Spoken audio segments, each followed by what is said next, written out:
এই আমি কোণাৰ্ক চান টেম্পুলত বৰ্তমান উপস্থিত আছোঁ আৰু ইয়াতে আমি ফটো লৈছোঁ, ভিডিঅ' কৰিছোঁ। এইটো চান টেম্পুল সৌৰভ তাহানি বহুত দিনৰেই প্ৰায় 800 বছৰ আগতে এইটো নিৰ্মিত হৈছিলে আৰু ইয়াতে যিবিলাক দেখা গৈছে মন্দিৰৰ সামগ্ৰী সেইবিলাক শিলেৰে তৈয়াৰী আৰু ইয়াৰ ভিতৰতে কিছুমান ৰড সোমাই দিয়া আছে আৰু এজন চুম্বক আছে। তাৰমানে এই চুম্বকবিলাকে প্ৰত্যেকক তাৰমানে ধৰি টানি ৰাখে আৰু এই 800 বছৰৰ পিছতো যেনেকৈ বনাইছে ঠিক তেনেকৈ আছে, প্ৰায় বিশেষ ক্ষয় ক্ষতি হোৱা নাই, খালি অলপ ৰংবিলাক উৱলি গৈছে বাৰু।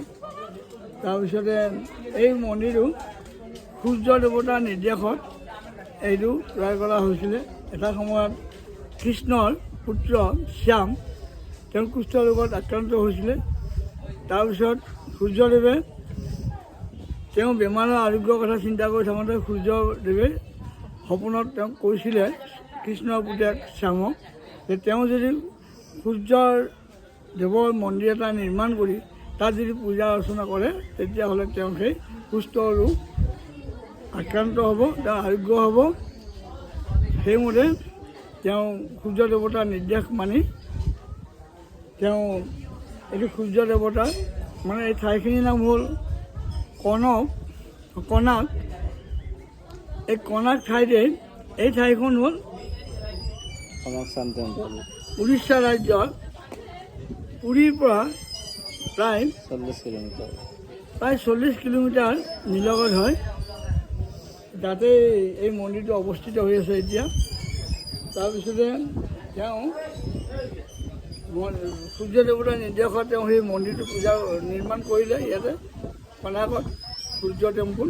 তাৰপিছত তেখেতে পূজা অৰ্চনা কৰিলে সেই শ্যামে আৰু যথাসময়তে আৰোগ্য হয়। আৰু পিছত তেওঁ দুৰ্যোধনৰ জীয়েক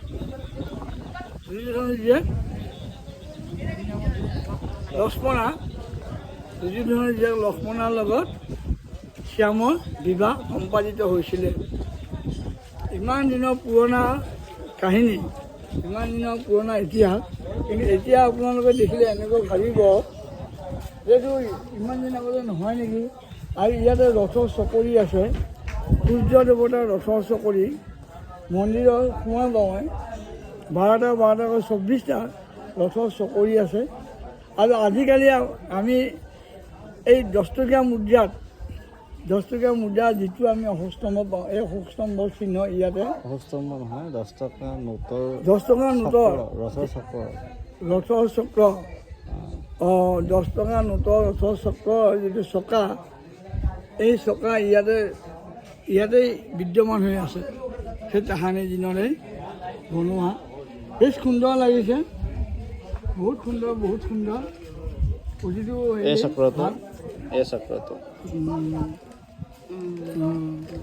তাৰপিছত শিলাৰে নিৰ্মিত হাতীৰ প্ৰতিমূৰ্তি আছে, সুন্দৰ, ইমান ধুনীয়া লাগে। আৰু ইয়াতে প্ৰতিটো বস্তু আকৰ্ষণীয়, আপোনালোকে আহিলেতো চাই যাব পাৰিব। কোণাৰ্ক